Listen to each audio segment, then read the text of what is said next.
Bismillahirrahmanirrahim. Alhamdulillahirabbil alamin. Wassalatu wassalamu ala asyrafil anbiya'i wal mursalin Sayyidina Muhammadin wa ala alihi wa sahbihi ajma'in. Alhamdulillah. Para jemaah dirahmati Allah Subhanahu wa taala, pertama dan utama sekali kita memanjatkan kesyukuran kita kepada Allah dapat kita menyambung pengajian dalam kitab Umdatus Salik. Dan pada minggu yang lepas kita telah masuk dalam bab haji dan umrah setelah kita menghabisi bab berkenaan dengan zakat. Jadi insya-Allah kita akan meneruskan daripada mana kita berhenti, dan kita sedang membicarakan berkenaan dengan syarat-syarat ini kewajipan haji, dan akhir sekali kita membicarakan berkenaan dengan kemampuan al-istita'ah. Ini berdasarkan dengan hadis Nabi sallallahu alaihi wasallam, liman istata'a ilaihi sabila. Haji ini diwajibkan selain daripada kewajipan yang lain adalah dia mesti ada kemampuan untuk melaksanakan haji. Maka penulis Al-Imam Ibn Naqib Al-Masri membagikan kemampuan kepada dua jenis kemampuan. Kemampuan yang pertama beliau menamakan al-istita'atu binafsihi. Kemampuan yang kedua adalah al-istita'atu bi ghairihi. Jadi yang pertama adalah binafsihi, yang maksudnya kemampuan dengan dirinya sendiri, yang maksudnya dia dalam keadaan sihat, dia dapat berjalan, dia dapat menaiki kenderaan. Begitu juga dia ada kewangan. Ini kita mengatakan kemampuan dengan dirinya sendiri, yang maksudnya dirinya sendiri yang dapat melaksanakan haji. Manakala jenis yang kedua, mungkin kalau kita ada masa hari ini kita akan masuk kepada jenis yang kedua. Kita akan membicarakan kalau sekiranya seorang itu tidak ada kemampuan untuk dia melaksanakan haji, bagaimana ini dia dapat memberikan orang lain untuk menghajikannya. Ini semua insya-Allah syarat-syaratnya akan datang. Jadi sekarang insya-Allah kita akan kembali kepada kitab. Akhir sekali kita membicarakan pada bahagian yang mana penulis ini mengatakan wa yushtaratu dzalika kulluhu dhahaban wa raji'an. Syarat-syarat yang ni berkenaan dengan dia mesti ada kemampuan dalam segi kewangan, dia mesti ada kemampuan dalam segi kesihatan, dia mesti ada kemampuan yakni untuk melaksanakan perjalanannya pergi dan balik, dan begitu juga dia mempunyai nafkah bagi ahli keluarganya yang dia telah meninggalkannya, yakni isterinya dan anak-anaknya di rumah ataupun di kampung. Maka dia telah menyiapkan bagi mereka nafkah bagi masa yang dia tidak ada bersama mereka, yakni disebabkan dia keluar untuk menunaikan haji. Dan penulis ini mengatakan zahiban wa raji'an, pergi dan balik. Zaman dahulu mungkin mereka ada orang misalan pergi balik haji 8 bulan, ada orang ini setahun, disebabkan perjalanan yang jauh dan kenderaan ini pada zaman dahulu terhad.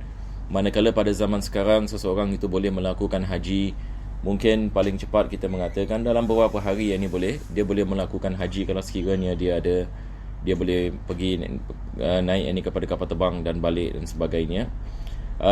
Dan biasanya orang pergi ke haji misalan 2 minggu, 3 minggu, ataupun biasa di Singapura misalan ada package haji misalan 1 bulan. Selepas haji mereka ada buat ziarah dan sebagainya. Jadi jumlah hari yang seseorang itu keluar yang menunaikan haji, maka juga kewajipan baginya untuk dia memberikan nafkah bagi ahli keluarganya. Kalau sekiranya dia ada nafkah, maka kalau sekiranya dia tidak cukup, maka tidak diwajibkan dia melakukan haji. Ini yang penulis mengatakan wa an yakuna dhalika fadilan an nafaqati iyalihi wa kiswatihim zahaban wa iyaban. Seperti mana saya mengatakan, apa nafkah yang dia ada bagi ahli keluarganya diwajibkan dia memberikan dalam perjalanannya dan juga dalam kembalinya, waktu kembalinya. Kalau sekiranya pergi balik kita mengatakan 1 bulan, maka wajib dia menyiapkan nafkah bagi 1 bulan. Ini kalau sekiranya dia mampu untuk melakukan sedemikian. Wa an maskanin yunasibuhu, dan begitu juga ia tidak akan menyebabkan dia jual rumah, yang mana dia memerlukan kepada rumah untuk dia tinggal. Jadi Islam tidak mewajibkan jual rumah, jual segala-galanya untuk melaksanakan haji, tidak. Kalau sekiranya dia memerlu kepada rumah, tidak diwajibkan baginya dia menjualnya. Begitu juga kalau dia ada khadam, penulis mengatakan khadimin yaliqu bihi, zaman sekarang seperti maid dan sebagainya, tidak diwajibkan dia kita mengatakan tidak adakan maid dan sebagainya. Kalau sekiranya dia memerlukannya misalan bagi dirinya dan juga bagi ahli keluarganya untuk berkhidmat, maka tidak ada masalah di dalamnya. Islam tidak mewajibkan dia jual rumah, Islam tidak mewajibkan dia untuk dia tidak ada khadam ini dan sebagainya, melainkan kalau sekiranya dia ada terlalu ramai dan tidak memerlukan dan sebagainya, maka itulah perkara yang berbeza. Tapi kalau sekiranya dia memerlukan kepada rumah untuk dia tinggal, dia memerlukan kepada khadam, maka kita tidak mengatakan wajib dia jual rumah untuk pergi haji ataupun wajib dia mengeluarkan khadam daripada khidmatnya untuk menunaikan haji. Yaliku bihi limansibin aw ajzin, sama ada dia orang dia statusnya tinggi, misalnya dalam masyarakat dia memerlukan ini kepada khadam ini untuk berkhidmat ini kepadanya, dia seorang menteri dan sebagainya, sebagai misal, maka dibolehkan dia mengadakan khadam, tidak diwajibkan dia mengeluarkan khadam. Begitu juga kalau ajiz, dia tidak mampu untuk berkhidmat ini bagi dirinya, dia memerlukan pembantu bagi dirinya, pembantu yang lelaki sebagai misal, maka dibolehkan baginya. Wa andainin walau muajjalan, dan berkenaan dengan hutang. Kalau sekiranya seseorang itu ada hutang, walaupun hutang itu muajjal. Hutang muajjal maksudnya hutang yang tidak diwajibkan kita melaksanakannya dengan secepatnya. Misalan selepas 1 tahun wajib dia nak kena bayar. Dia nak kena bayar duit tersebut. Maka kalau sekiranya dia ada kemampuan, tetapi dalam masa yang sama dia ada hutang, misalan dia ada hutang yang mana dia memerlukan untuk membayar hutang tersebut, maka tidak diwajibkan dia melakukan haji walaupun hutang itu muajjal. Kalau sekiranya dia adalah muajjal dengan ain, sekarang dia nak kena bayar, maka diwajibkan ke atasnya untuk kedepankan hutang daripada pergi haji. Jadi orang yang ada hutang, tidak diwajibkan ke atasnya menunaikan haji, disebabkan dia memerlukan untuk dia menggunakan wangnya untuk melunaskan hutang. Maka ini kita mengatakan keringanan daripada Allah Subhanahu Wa Taala. Wa in yajida tariqan aminan. Syarat yang seterusnya penulis mengatakan perjalanan yang mesti ada aman. Kalau sekiranya dia hidup dalam keadaan berperang, misalan dia tidak mampu pergi dan sebagainya disebabkan ada peperangan, maka tidak diwajibkan dia melakukan haji. Zaman dahulu misalan peperangan berlaku di antara orang Islam dengan orang Mongol, menyebabkan ramai orang tidak melakukan haji disebabkan Mongol mereka berada di mana-mana dan mereka sangat dahsyat sekali. Apabila mereka mendapati orang Islam, mereka sembelih daripada awal hingga ke habis. Maka umat Islam pada ketika itu berlalu masa-masa yang sangat teruk sekali, yang mana orang ramai tidak menunaikan haji disebabkan ketakutan dibunuh oleh tentera Mongol. Begitu juga tentera salib dulu berlaku peperangan salib apabila masa-masa tengah genting, maka mereka juga mengelakkan, lebih-lebih lagi kalau mereka yang mengambil jalan di mana peperangan itu sedang berlaku. Zaman sekarang situasinya sangat berbeza. Tetapi ada sebahagian negeri Islam sebagai misal zaman sekarang dalam peperangan. Jadi mereka tidak dapat keluar negeri. Maka haji tidak diwajibkan ke atas mereka. Disebabkan negeri dalam peperangan, disebabkan tidak ada misalan kapal terbang yang masuk dan mereka tidak boleh keluar daripada border. Jadi zaman sekarang ini masalah yang sebahagian orang Islam berhadapan dengannya. Maka keadaannya berbeza. Zaman dahulu keadaan yang berbeza, zaman sekarang ada orang-orang yang tidak dapat melakukan haji disebabkan dengan situasi-situasi yang lain yang ada pada zaman yang kita tinggal pada hari ini. Dan begitu juga masalah visa. Ada sebahagian negeri tidak diberikan visa oleh kerajaan Saudi sebagai misal. Jadi semua rakyatnya tidak dapat menunaikan haji. Sebab negerinya sedang berperang dengan negeri Saudi dan sebagainya. Ini masalah politik juga. Kadang-kadang menyebabkan seseorang itu tinggal dalam sebuah negeri, dia walaupun kaya sekalipun dia tidak dapat menunaikan haji dengan disebabkan masalah-masalah yang dia hadapi. Selepas itu beliau mengatakan ala nafsihi wa malihi, dia tidak dapat jalan yang aman, yang mana dia dapat menjamin dirinya supaya tidak dibunuh dan hartanya supaya tidak dirompak, min sabu'in, walaupun daripada binatang buas. Jalan yang dia nak pergi itu banyak binatang buas, dia takut wa aduwin, musuh, seperti mana tadi saya mengatakan, ini musuh yang sedang nak membunuh mereka ataupun merompak mereka. Banyak yang ini perompak misalnya ni di tengah jalan. Walau kana kafiran au rasdiyan, walaupun orang yang nak melakukan perbuatan tersebut ini seorang kafir ataupun rasdi, orang yang dia cari can, dia tengok kalau sekiranya dia dapat ini rompak, maka dia akan merompak. Yuridu malan, disebabkan mereka mahu harta. Wa in qalla, walaupun keadaannya ataupun barangan yang diperlukan, yang dirompak itu adalah sesuatu yang sedikit. Wa in lam yajid tariqan illa fil bahri lazimahu, kalau dia tidak dapat jalan lain melainkan jalan menaiki kapal misalan, maka wajib dia menaiki kapal, sebab ini ada alternatif. Jadi tadi kita mengatakan melainkan tidak ada jalan langsung ke menunaikan haji. In ghalabatis salamatu wa illa fala, kalau sekiranya lebih selamat naik kapal, maka diwajibkan dia naik kapal. Kalau tidak, kalau di kapal juga perjalanan misalnya ada pirate dan sebagainya, maka tidak diwajibkan ke atasnya. Selepas itu penulis membicarakan tentang wanita. Bagaimana dengan wanita? Beliau mengatakan wal mar'atu fi kulli dhalika karajuli. Wanita ini hukumnya sama seperti lelaki. Ini berkenaan dengan istita'ah, dalam segi kesihatannya, dia mampu menaiki kenderaan. Kalau dia tidak mampu naik kenderaan, dia ada orang yang akan membantu dia tolak kursi roda sebagai misal.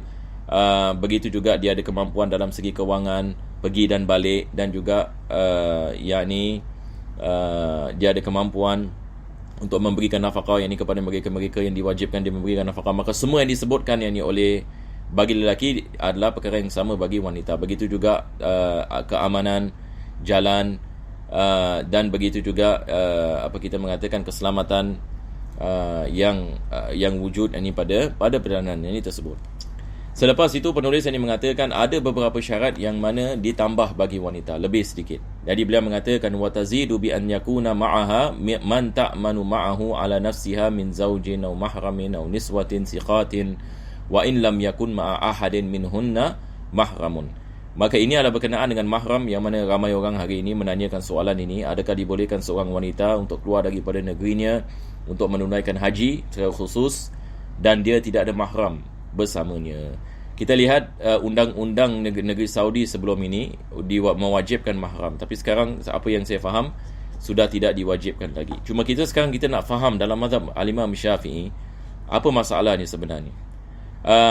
Secara dasar kita mengatakan seorang wanita tidak dibolehkan baginya untuk dia keluar negeri berseorangan, untuk dia musafir berseorangan tanpa mahram. Apa sebabnya? Kita nak kena faham kenapa Islam mengharamkan bagi seorang wanita untuk musafir dengan sendirian. Jawapannya adalah Islam menganggap wanita ini adalah manusia yang wajib dijagai, yang wajib dihormati. Maka apa saja perkara yang dapat mencetuskan kita mengatakan bahaya bagi wanita, ataupun dapat menyebabkan dia dalam menghadapi masalah yang besar, Islam mengharamkannya. Jadi Islam ini sebagai misal mewajibkan memakai hijab, mewajibkan menutup aurat. Ini adalah maslahat bagi wanita. Ini adalah manfaat baginya.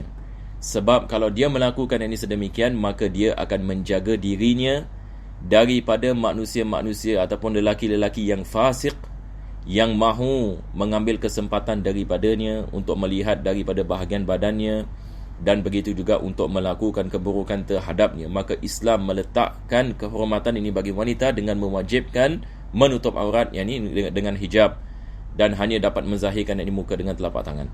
Begitu juga ada sebahagian waktu maka diwajibkan dia menutup mukanya kalau sekiranya ia boleh mendatangkan fitnah dan sebagainya. Ini disebutkan oleh ulama kita dalam kitab-kitab fikih.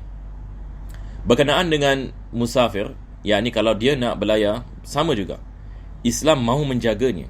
Jadi seorang wanita muslimah, kita harus faham kenapa Islam ini mengharamkan ini. Bukan maksudnya Islam nak merendahkan wanita, bahkan Islam nak meninggikan wanita.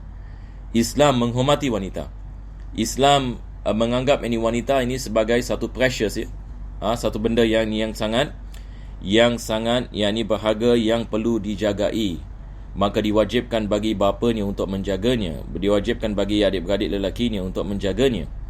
Sebab kalau tidak ada orang yang menjaganya, ditakuti orang lain yang akan mengambil kesempatan. Sebab lelaki berbanding dengan wanita, wanita ini kebiasaannya adalah lebih lemah daripada lelaki. Kita lihat misalan dalam segi menahan diri. Kalau sekiranya ada orang misalan nak memukulnya ataupun ada orang nak merogol dan sebagainya, daya untuk menahan diri berbeza di antara lelaki dengan wanita.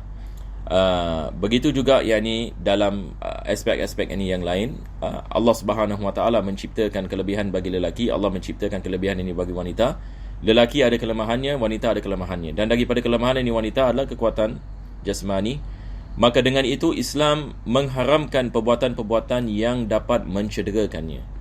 Jadi seorang wanita apabila dia keluar daripada negerinya, Islam mewajibkan dia ada seseorang bersamanya.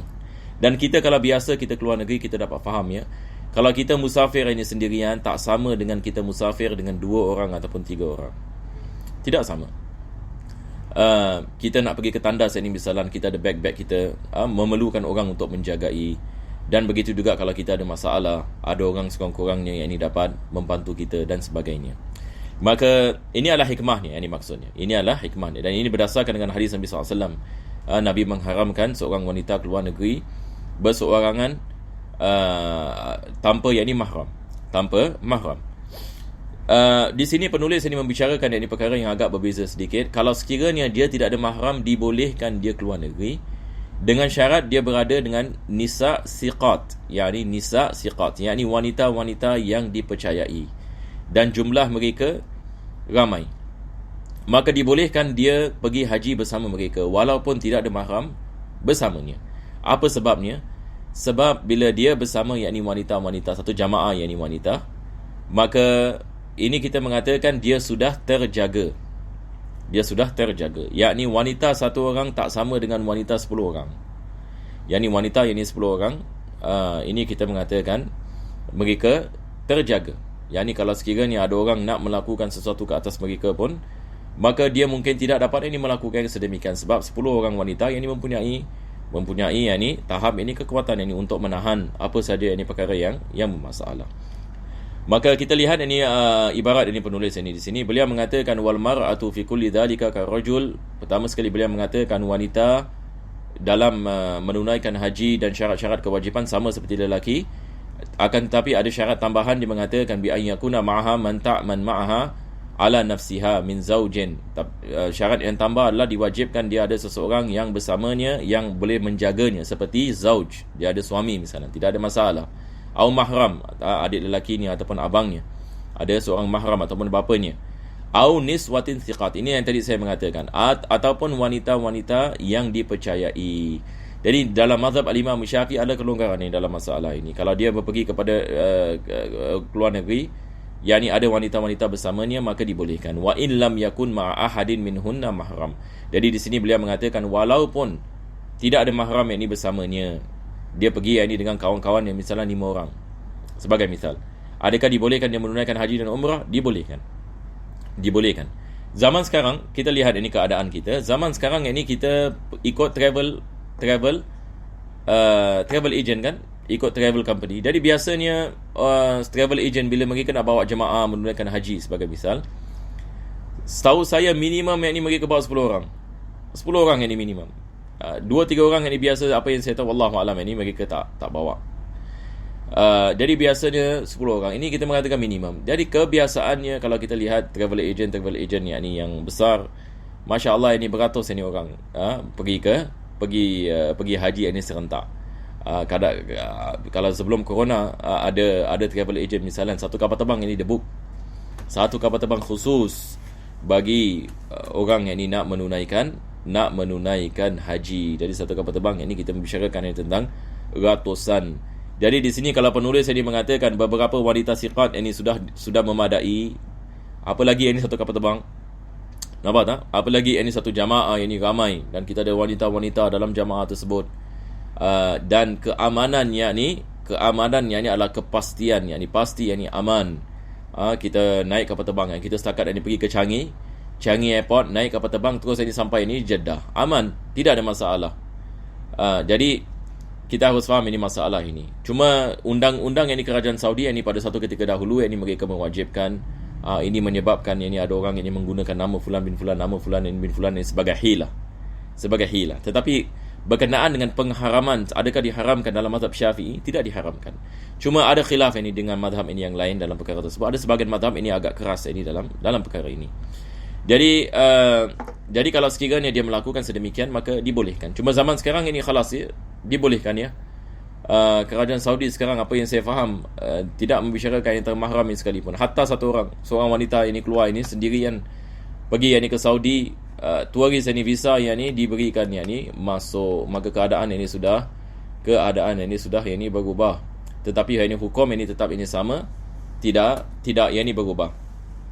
Famata wujidat hadhihi syurut, penulis mengatakan apabila syarat-syarat ini wujud, walam yudrik zamanan yumkinuhu fihi al-hajj 'ala al-'adati lam yanzamhu wa in adraka dhalika lazimahu. Penulis mengatakan kalau syarat-syarat ini semua wujud, ini syarat-syarat kewajipan, duit ada, kesihatan, aman dan sebagainya, wanita yang pergi dengan berjemaah, semua yang ni ada, tetapi pula masa tak cukup. Yakni kalau dia nak berjalan pergi yang ni ke Makkah, tak sempat nak sampai yang ni kepada Arafah, maka di sini tidak diwajibkan ke atasnya.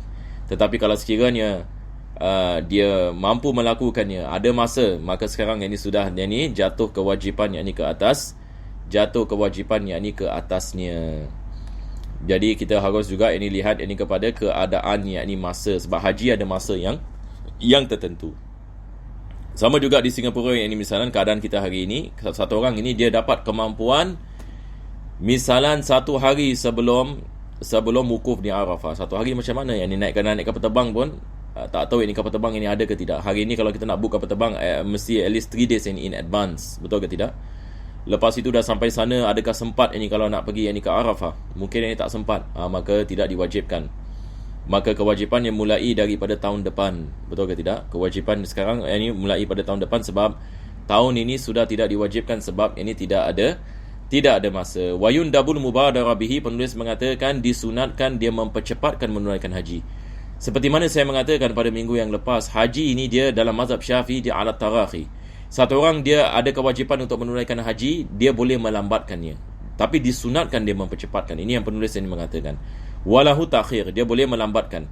Lakin law mata ba'da tamakkun, kalau sekiranya dia meninggal dunia selepas dia ada kemampuan untuk menunaikan haji, qabla fi'lihi mata asian, dia mati dalam keadaan bermaksiat kepada Allah, na'udzubillah min zalik, wa wajaba qada'uhu min tarikatihi, dan diwajibkan qada', ahli waris wajib mengeluarkan duit daripada harta peninggalannya untuk menghajikannya. Ini adalah wajib, ahli waris wajib ini ke atas mereka. Kalau sekiranya mereka mengetahui bapa ataupun ibu mereka pada satu ketika ada kemampuan untuk menunaikan haji dan mereka tidak menunaikan haji, mereka nak melambatkan, datang ajal, wajib mengeluarkan duit daripada harta peninggalan. Tidak boleh faraid dulu, keluarkan duit dahulu, hajikannya.